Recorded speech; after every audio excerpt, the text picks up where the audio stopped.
नमस्कार मंडळी. लग्नानंतर होईलच प्रेम या मालिकेचा आजचा म्हणजे 17 जानेवारीचा भाग तुम्ही पाहत आहात.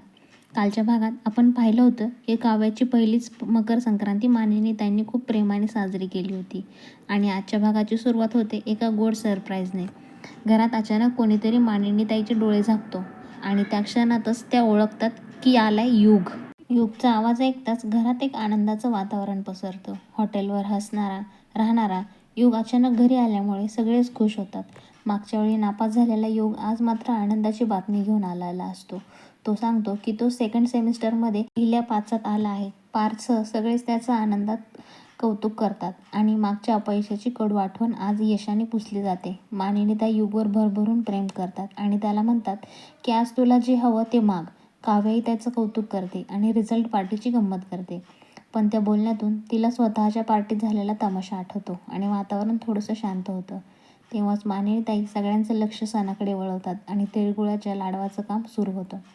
युग घरी आल्यामुळे काव्याच्या मनात भावंडांची आठवण येते. ती नंदिनीला मिस करत असते आणि प्रेक्षकांना त्याचवेळी नंदिनी खरंच देशमुखांच्या घरी येते. घरात पाऊल टाकताच तिच्या डोळ्यात पाणी येतं. सून असूनही अजूनही तिला थांबून पाहावं लागते ही भावना तिच्या चेहऱ्यावर दिसते. काव्या आणि मानिनीताई नंदिनीला मिठी मारतात, पण वसू आत्या आणि रम्याच्या चेहऱ्यावरचा आनंद मात्र बनावटीचा असतो. नंदिनी स्पष्ट सांगते की ती कायमची आलेली नाही, फक्त सणासाठी आली आहे. मानिनीताईंचं मन थोडंसं घट्ट होतं, पण त्या संयम ठेवतात आणि विश्वास व्यक्त करतात की जीवा नंदिनीला कायमचं घरी घेऊन येईल. याच दरम्यान रम्या आणि वसू आत्या जीवावर टोमणे मारायला सुरुवात करतात.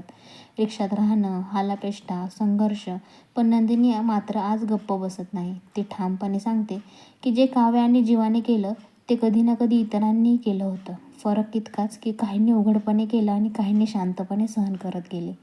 तिचं सडेतोड उत्तर ऐकून घरात शांतता पसरते आणि युग टाळ्या वाजवून तिचं कौतुक करतो. इकडे जेव्हा आपल्या सासरी तिळगुळ खाताना दिसतो. सासूबाईंच्या गमतीदार बोलण्यातून वातावरण हलकं होतं. वेळेचा सदुपयोग करण्याच्या त्यांच्या सूचनेवर जेव्हा थोडासा लाजतो, पण चेहऱ्यावरचा आनंद लपवत नाही. पुन्हा देशमुखांच्या घरी मानिनीताई नंदिनी आणि काव्याचे दृष्ट काढतात. संक्रांतीनिमित्त त्या दोघींनाही साडी आणि दागिने देतात. नंदिनी भावूक होते. निघताना मानिनीताई तिला आशीर्वाद देतात आणि लवकर परत येण्याची इच्छा व्यक्त करतात. सासू सुनेचं नातं आज खूप सुंदर पद्धतीने उलगडलेलं दिसतं. भागाच्या शेवटी पतंगबाजीचा रंगतदार माहोल पाहायला मिळतो. रम्या, वसू आत्या, युग आणि पार्थ यांच्यात मजेशीर वाद, पतंग कापाकापी सुरू असते. पण पार्थच्या मनात मात्र जीवाची उणीव जाणवते. अखेर नंदिनी घरी परतते आणि जीवाला शोधते. तेवढ्यात वरून जीवाचा आवाज येतो, आज मैं ऊपर और आसमान नीचे है. दोघांचा क्वालिटी टाईम उद्याच्या भागात पाहायला मिळणार आहे. एकंदरीत आजचा भाग भावनिक, सणासुदीचा आणि संवादांनी भरलेला होता. नंदिनीचं ठाम मत, मानिनीताईचं मायेचं रूप आणि युगचं यश सगळं छान जमून आले. मंडळी, आजचा रिव्ह्यू कसा वाटला ते कमेंटमध्ये नक्की कळवा. व्हिडिओ आवडला असेल तर लाईक करा, चॅनल सबस्क्राईब करा आणि ह्या रिव्ह्यू चॅनलला तुमच्या मंडळींसोबत शेअर करा. उद्या पुन्हा भेटूयात आपल्या या खास रिव्ह्यूसोबत. मित्रांनो, तुम्ही तुमच्या आयुष्यातला अनमोल वेळ देऊन माझ्या रिव्ह्यू चॅनलवरचा हा व्हिडिओ पाहताय त्यासाठी मी तुमची मनापासून आभारी आहे.